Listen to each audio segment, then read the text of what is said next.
Newsom. Then it will be the mayor of New London in car number 45, a longtime competitor, Tommy Shea.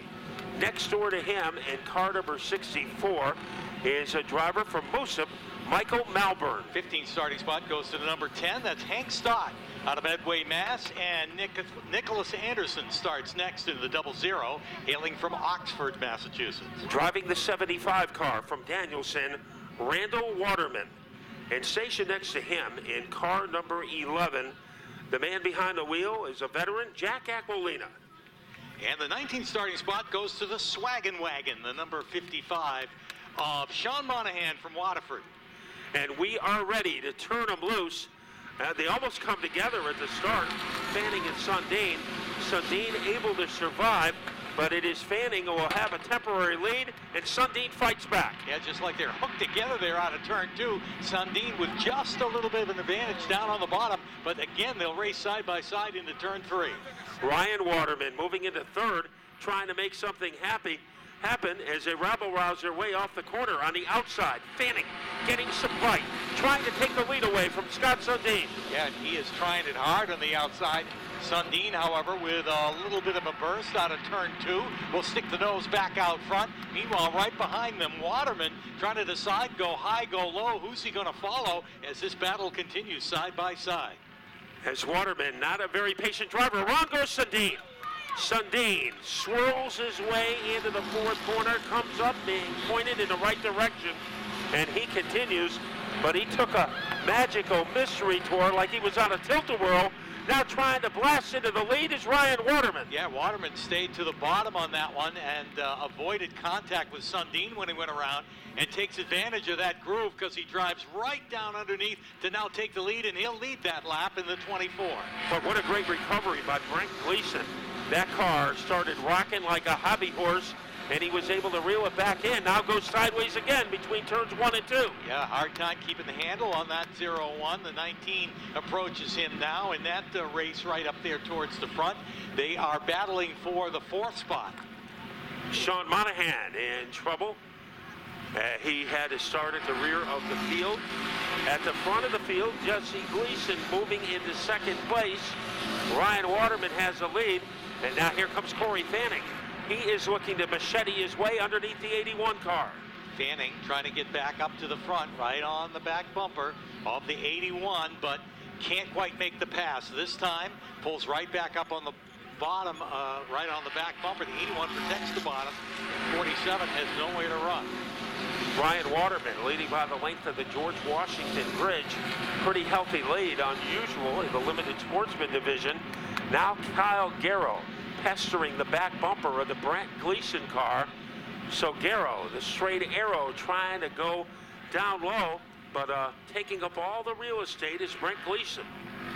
Gleason with a big lead. Caution comes out, and it's Sundin again in trouble here out of turn 4, that number 36, and this time this will bring out a caution with that spin. He had the lead. He 5 laps complete out of this limited sportsman feature.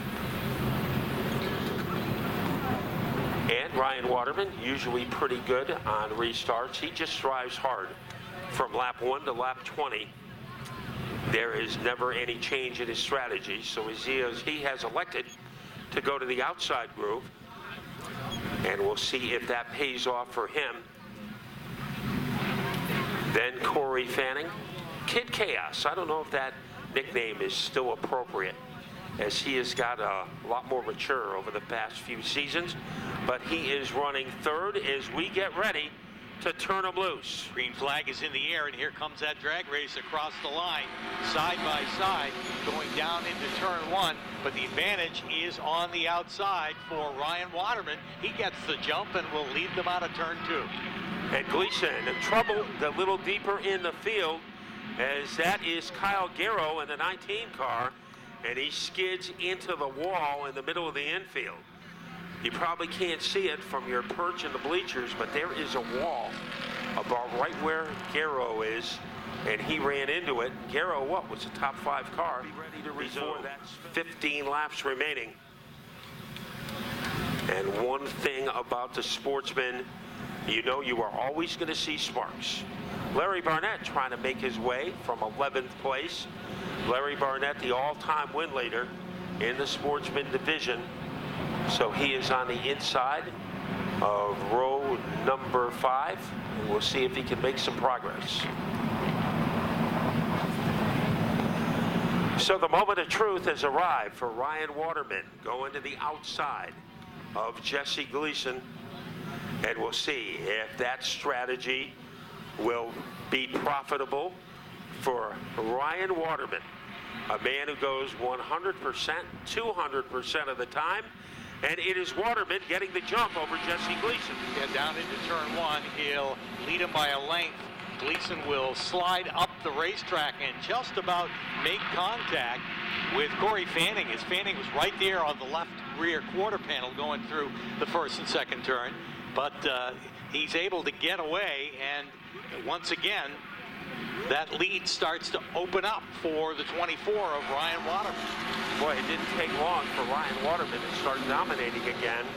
Here is Fanning. Now he is side by side with Megan Fuller, and that is the 01 car, who is Brent Gleason, who has moved up into the top 3. Yeah, he's on the move again, battling car handling-wise a little bit. We see it, the back end come out on him, coming out of turn 4, but he's able to keep it straight and hold on to that third spot, pedaling as hard as he can to try and catch the second place runner in Jesse Gleason. And there is Megan in the 2 car, trying to stay ahead of the 13 of Jeff Van Pelt. Larry Barnett making a move as he roller coasters his way underneath Michael Malburn. So Barnett still has something left. Pretty good battle as those 2 cars are Velcro together, Malburns and Barnett. But while all this chaos is happening deep in the pack, Waterman is able to fortify his lead. Yeah, he's pulled it out now to about 8 or 10 car lengths as he heads down the backstretch. Meanwhile, Jeff Van Pelt battling a ill-handling car. He actually got a little loose and gave up a spot a couple of laps ago. Now he's got to contend with Larry Barnett, who's up there in the 73, and also coming out of nowhere is Sean Monahan in the 55. I was going to say that. He started in the wilderness and is now in the middle of the pack. The dominant factor continues to be Ryan Waterman, as he has a healthy lead over the combination of the Gleason brothers. Jesse, the older one, is in car number 81, and the younger brother, Brent, is in the 01. Fanning in the neighborhood, so is Megan Fuller to round out the top 5. Yeah, the 01 of Brent Gleason feeling the heat from Corey Fanning, as he was able to pull right up on the back bumper a lap ago. Now at a length and a half between them, and Megan Fuller starts to close on. Now Brent Gleason is another one of those drivers who usually has a stronger car at the end of the race than he does in the beginning. So he is looking for some elbow room to exploit against Jesse, and in his own planet, on his own island, that's Ryan Waterman Island, as he continues to have a ginormous lead over the Gleason brothers. He's even got a left front fender that's kind of peeled back there in the front, certainly not impeding his forward motion, as he has really opened up that big lead. Then the Gleason brothers, Corey Fanning and Megan Fuller, that rounds out the top 5. Because Ryan Waterman drives so hard, there is usually some damage on his car, but this is not Project Runway, a fashion show. He just wants to get into the winner's circle, and right now he sees a side-by-side battle in his rearview mirror. Jesse Gleason on the outside and Brett Gleason on the inside. Yeah, they're duking it out for that second spot. 0-1 down on the inside with a slight advantage down into turn 3. As they get back on the throttle out of the 4th turn, he's able to clear him, and Brent Gleason will take over the second spot. One driver having some tough luck, Larry Barnett. He has lost 3 positions in the last couple of laps. So right now, Larry is in 10th. He was a lot closer, and trying to close in on a victory is Ryan Waterman. When he hits the stripe, he'll be 5 laps away. Yeah, and he continues to open up that lead. The 0-1 Brent Gleason has broken away from the rest of the field, but does not seem to be closing any ground on our leader. He's only got about 4.5 laps to do it. And a little deeper in the field, we see Ryan Morgan, 1 spot ahead of Sundin.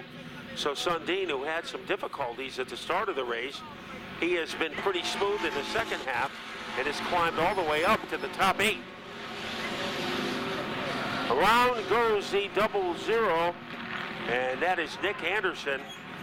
A little magical mystery tour for him, as he likely got caught on a tilt-a-whirl, and he got knocked around, but we stay under green. Yeah, they were able to keep going, and thus they'll come across the line to complete 17 laps. There's only 3 of them to go. That was good for our leader, that's for sure. Ryan Waterman, a caution flag could have changed the outcome of this race, but he maintains that big lead on the backstretch. Yeah, the last thing Ryan Waterman wants to do is have a double foul restart against Brent Gleason.